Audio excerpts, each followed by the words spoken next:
जय हिंद दोस्तों, कैसे हैं आप सभी लोग। मैं हूं आप सभी लोगों का दोस्त संचित। और दोस्तों, आज की इस वीडियो में हम लोग बात करने वाले हैं निफ्टी एंड बैंक निफ्टी में हमारा आज के लिए क्या व्यू था, किस तरीके से मार्केट में एक बहुत ही वॉलेटाइल दिन हमें देखने को मिला, जहां पे निफ्टी में फर्स्ट हाफ में एक एग्रेसिव सेलिंग हमें देखने को मिली, बैंक निफ्टी में रिकवरी देखने को मिली, और इन दी एंड दोनों ही इंडाइसेस जो है अपनी रेंजेस के बीच में जाके जो है वो बंद होते हुए दिखाई दिए। Mid cap and small cap shares में हल्की फुल्की रिकवरी आने की कोशिश हुई थी, जो कि फिजल आउट हुई। मेनली अगर आप देखो, आईजीएल और एमजीएल में बड़ी गिरावट की वजह से जो Nifty mid cap select index है उसको मैनेज जो है वो आज के दिन किया गया। बाकी ओवरऑल अगर आप देखो, इंडिया विक्स में बढ़त एक डेफिनेटली बड़े मूव का अंदेशा तो हम लोगों को दे रही है।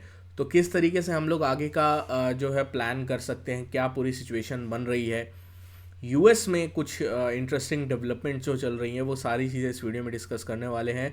तो दोस्तों, वीडियो शुरू करने से पहले चैनल को सब्सक्राइब कीजिएगा, बेल आइकन को दबाइएगा, और इस वीडियो का लाइक हम रखते हैं लगभग 1000 लाइक्स, जो कि आप पूरा कर ही देंगे। तो चलिए, अब ज़्यादा टाइम वेस्ट ना करते हुए वीडियो को शुरू करते हैं। देखिए, सबसे पहली चीज़ अगर हम यहाँ पे बात करते हैं ग्लोबल मार्केट्स के बारे में, तो यूएस फ्यूचर्स 130 पॉइंट नीचे है, डाउ 300 पॉइंट नीचे जो है वो बंद हुआ था फ्राइडे के सेशन में। नैस्डैक में अच्छी खासी एक 80 पॉइंट का बाउंस हमें फ्यूचर्स में देखने को मिल रहा है। अगर हम बात करते हैं यहाँ पे यूरोपियन बाज़ारों की, तो यहाँ पे आधा परसेंट के आसपास की गिरावट देखने को मिल रही है। एंड अगर हम बात करते हैं यहाँ पे एशियन मार्केट्स की, तो यहाँ पे हल्की फुल्की आधे परसेंट की तेज़ी जो है वो फ्यूचर्स में डेफिनेटली देखने को मिल रही है। तो ओवरऑल पूरी दुनिया के बाज़ार आज मिक्स्ड बैग हैं। यूएस की कमज़ोरी का उतना इम्पैक्ट जो है वो ग्लोबल मार्केट्स के ऊपर नहीं पड़ रहा है सरप्राइजिंगली।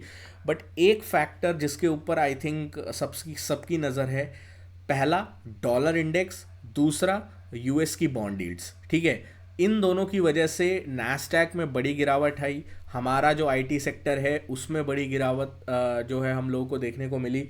तो ये जो बड़ी गिरावटें आ रही हैं, इसका मेन रीज़न इस वक्त यूएस की बॉन्ड यील्ड्स हमारे सामने है, जो कि 4.5 क्रॉस कर गई थी फ्राइडे के सेशन में। And that is the reason जिसने ट्रिगर किया नैस्डैक में बड़ा फॉल, और हमारे आईटी सेक्टर में 1000 पॉइंट की बड़ी गिरावट। बाकी ओवरऑल सिचुएशन अभी भी स्टेटस को है। आई थिंक खबरों के हिसाब से अगर आप देखो तो वेडनेसडे को एनवीडिया के नंबर आने वाले हैं, तो वो एक बहुत बड़ा ट्रिगर होगा पूरे आईटी पैक के लिए, ना ही सिर्फ यूएस में बल्कि पूरी दुनिया के लिए। जितने भी आईटी स्टॉक्स हैं, एआई से रिलेटेड स्टॉक्स हैं, उन सब के लिए एक बहुत बड़ा एक नंबर जो है हमारे सामने निकल के आएगा, एनवीडिया के जो रिजल्ट आएंगे। दूसरा जो हम लोग को अभी समझना होगा, जो आज सुबह खबर आई थी, जिसके ऊपर मैंने टेलीग्राम ग्रुप पे ज़्यादा डिस्कशन नहीं किया। बाकी टेलीग्राम ग्रुप अभी तक आपने ज्वाइन नहीं किया है, डिस्क्रिप्शन में लिंक है। यहाँ पे कोई भी लेटेस्ट अपडेट होती है, न्यूज़ होती है, लेवल्स होते हैं, मैं प्रोवाइड कर देता हूँ आप लोगों को। फ्री ग्रुप है, आप ज्वाइन कर सकते हैं। यहाँ पे मैंने आप लोगों के साथ एक न्यूज़ अपडेट करने की चेष्टा करी थी, जहाँ पे मैंने आपको बोला था कि यूएस ने I think long range missiles जो हैं वो अलाउ कर दिया है यूक्रेन को रशिया में यूज़ करने के लिए। जो बाइडन साहब ने, जो अभी भी प्रेसिडेंट हैं यूनाइटेड स्टेट्स के, उन्होंने अलाउड कर दिया है। तो उसका रशिया किस तरीके से रिप्लाई देता है वो देखना इम्पोर्टेंट होगा। तो वो चीज़ अगर आपको देखनी है, अगर चीज़ें ख़राब होती दिखाई देती हैं जियो पॉलिटिकल, तो दो चीज़ों के ऊपर आपको नज़र रखनी है। एक, बिटकॉइन। अगर बिटकॉइन जो है, ठीक है, 93,000 के लेवल को नहीं निकाल पाता है, तो मैं करेक्शन जो है वो बिटकॉइन में जो है वो देख रहा हूँ, जो कि 80 से लेकर 82,000 तक का एक बिटकॉइन में बड़ा फॉल हम लोगों को देखने को मिल सकता है, पहली चीज़। दूसरा आपको देखना है क्रूड ऑयल।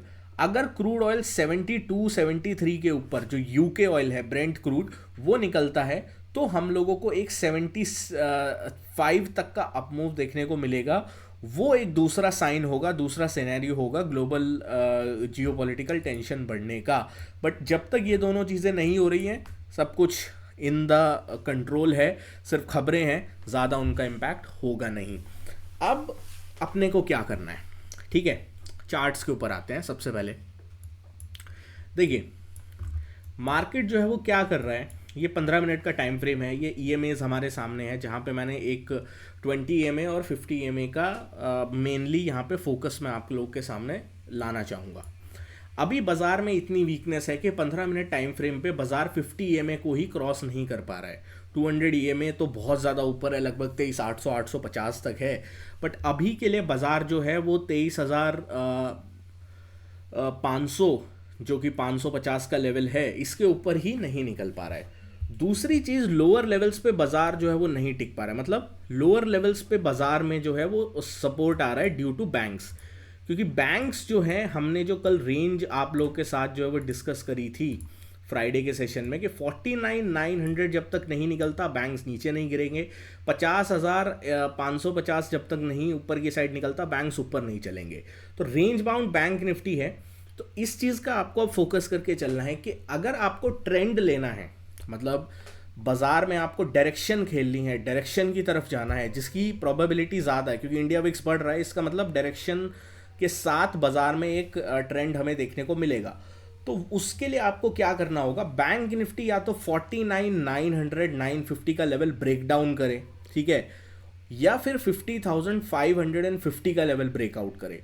तो ये इसमें से कुछ भी होता है, आप डायरेक्शन के लिए जाओ, और इसका बेनिफिट आपको जो है वो निफ्टी फाइनेंस में भी देखने को मिलेगा। आज अगर आप देखो, जो 23,330 350 का स्विंग हाई था हमारा, उसी से रिजेक्शन हमें देखने को मिला, और 23,050 से लेकर 75 का जो सपोर्ट था वो टेस्ट नहीं हुआ। तो कल भी यही रहेगा।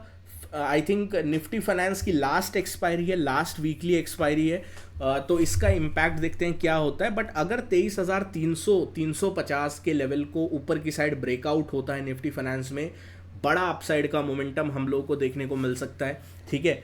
और वो बड़ा अपसाइड का मोमेंटम एक और ट्रिगर हमारे सामने जो है महाराष्ट्र इलेक्शन, उससे रिलेटेड भी हो सकता है बाजार जो है ये प्रीएम्प्ट करने की कोशिश करे कि महाराष्ट्र में कौन सी पार्टी को बहुमत मिल रही है, एग्जिट पोल में किसकी लीड आ रही है, क्योंकि परसों जो है वो छुट्टी है, परसों बाजार बंद रहेंगे। इस वजह से हो सकता है बाजार प्रीएम्प्ट करने की कोशिश हमें कल करता हुआ दिखाई दे। ये हम नहीं सोचेंगे कि किस साइड को प्रीएम्प्ट करेगा, बट एक चीज़ ज़रूर है कि प्रीएम्प्ट करने की कोशिश बाजार की तरफ से ज़रूर होगी। तो एक ट्रेंड की अपेक्षा हम लोग ज़रूर कर सकते हैं। तो 23,050 से 75 अगर डाउन साइड में ब्रेकडाउन होता है, हम लोग जो है वो शॉर्ट की तरफ जाएंगे। अगर 23,300 350 के ऊपर जो है वो निकलता है निफ्टी फाइनेंस, तो हम लोग ऊपर की तरफ जो है वो एक बड़ा ब्रेकआउट जो है वो देख सकते हैं। अब निफ्टी की बात करते हैं, क्योंकि निफ्टी बहुत क्यूरियस केस है। हम लोग 200 डेमा तोड़ चुके हैं, ठीक है। 200 डेमा हमारा लगभग इस लेवल के आसपास है, लगभग 23,500 550 के आसपास है। हम लोग ट्रेड कर रहे हैं 23,450 के आसपास, ठीक है। अभी के लिए एक बड़ा क्रिटिकल सपोर्ट जो फिबोनाची का निकल के आ रहा है, जो मैंने आप लोगों के साथ जो है वो टेलीग्राम पे भी शेयर किया था, वो था 23,300 से 335 का जोन, मोर प्रिसाइजली 23,335। ये स्विंग लो जब तक नहीं टूटता है, अब हो सकता है निफ्टी यहाँ पे रुकने की कोशिश करे। तो अगर 23,300 335 पे एक हॉल्ट लिया, बहुत अच्छी बात है। बट अगर 23,335 के नीचे निफ्टी 15 मिनट का कोई भी कैंडल क्लोज करता है, then all bullish bets are off. उसके बाद नीचे की जर्नी जो है वो निफ्टी भी दोबारा से कंटिन्यू कर सकता है। तो इसके ऊपर अपने को नज़र रखने की ज़रूरत है। दोस्तों आशा करता हूँ वीडियो पसंद आई होगी। वीडियो पसंद आए तो वीडियो को लाइक कीजिएगा। मिलता हूँ आपसे अगली वीडियो में। Thank you so much for watching guys. जय हिंद, वंदे मातरम।